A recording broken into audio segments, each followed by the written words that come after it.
Nonton Ina Health dari rumah aja.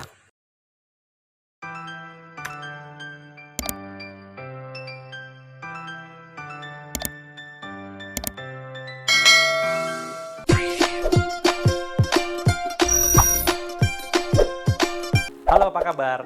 Ketemu lagi bersama saya, Dr. Robi, yang bakal jawab pertanyaan kamu terkait nyeri lutut. Gimana? Sehat kan lututnya? Masih bisa nekuk secara normal? Atau bisa berolahraga dengan baik? Tahu nggak? Banyak loh yang minta tips agar lutut tetap sehat. Banyak juga yang nanya, olahraga apa sih yang baik untuk menjaga kesehatan lutut kita? Nah, kita jawab yuk di program Hi Doc dari Ina Health, Trusted Health Channel. Yuk, mari kita mulai dari pertanyaan pertama. Hai dok, ligamen lutut saya robek pada saat berolahraga. Bisa pulih nggak ya? Soalnya kadang masih nyeri. Ada tips mengurangi nyerinya nggak? Oke, mari kita jawab. Oke, nyeri pada keadaan cedera ligamen ini suatu hal yang wajar karena disertai dengan tanda inflamasi. Tanda inflamasi ini merupakan suatu awal dari suatu proses di mana akibat dari inflamasi ini dapat menyebabkan nyeri pada daerah yang mengalami cedera. Bagaimana cara mensiasatinya? Yaitu dengan prinsip RICE, yaitu dengan pertama adalah rest. Maka bagian yang mengalami cedera, kita istirahatkan terlebih dahulu dengan tidak melakukan aktivitas yang lebih berat. Kemudian yang kedua adalah I atau ice. Dapat diberikan kompres pada daerah yang mengalami cedera itu sendiri. Kemudian yang C adalah compression. Pada daerah yang mengalami cedera dapat dilakukan beban atau balut sementara untuk mengurangi proses pembengkakan, dan ditambah dengan poin terakhir adalah E, elevation. Maka bagian atau komponen yang mengalami cedera sebaiknya kita angkat lebih tinggi dari permukaan dada. Harapannya untuk dapat mengurangi pembengkakan lebih lanjut. Nah, kemudian pertanyaan yang berikutnya adalah apakah bisa pulih? Ya, ini semua tergantung dari proses yang kita jalani. Apabila proses tadi RICE tersebut dijalankan dengan baik, dan apabila robekan dari ligamen itu sendiri tidak mencapai grade 3 atau tidak total, maka kemungkinan pulihnya akan lebih besar. Seperti itu. Nah, sekarang kita lanjut ke pertanyaan kedua.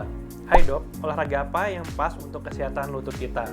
Ada perbedaan nggak sih antara anak dan dewasa untuk menjalankan olahraganya? Oke, mari kita jawab. Ya, untuk menjaga atau memelihara sendi lutut kita, sebaiknya memang kita memerlukan latihan atau olahraga tertentu. Ya, dan ini disesuaikan dengan usia.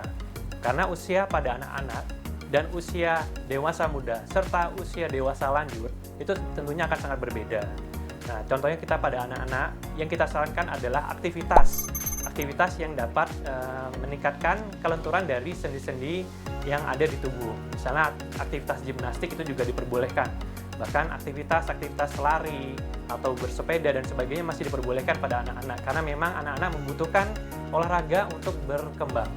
Nah, sementara pada usia dewasa muda, ini aktivitas juga lebih cenderung ke aktivitas yang repetitif seperti contohnya adalah lari, bersepeda, dan angkat beban.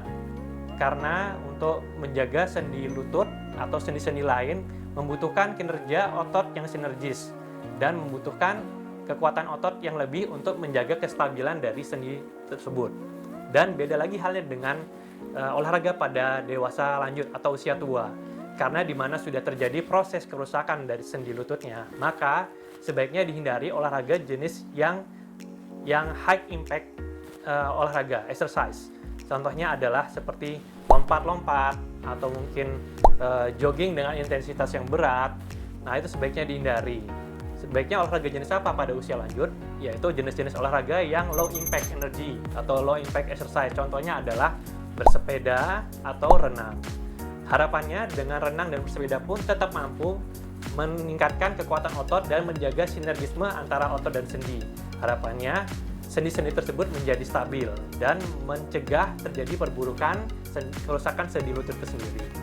Oke, mari kita lanjut ke pertanyaan ketiga. Hai dok, kira-kira harus mengkonsumsi apa ya supaya dapat mencegah nyeri lutut ini?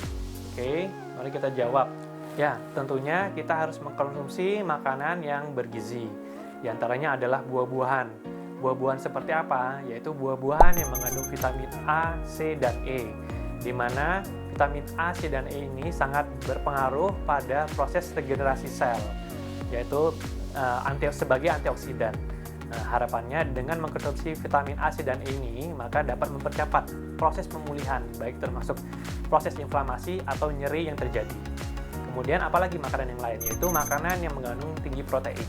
Contohnya adalah ikan atau dada ayam misalnya. Nah, kita cari komponen protein yang bebas lemak. Jadi sebaiknya apabila mengkonsumsi ayam pun, sebaiknya tanpa kulitnya.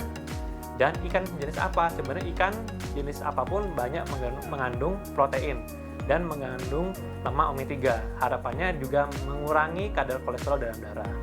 Kenapa sih kita membutuhkan makanan seperti itu?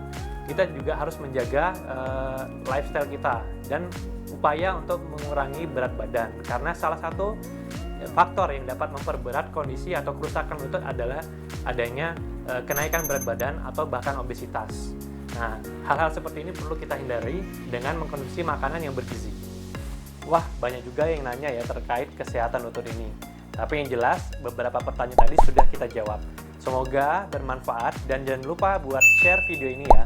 Saatnya saya Dr. Robi pamit dari HiDoc. Ketemu lagi di episode berikutnya.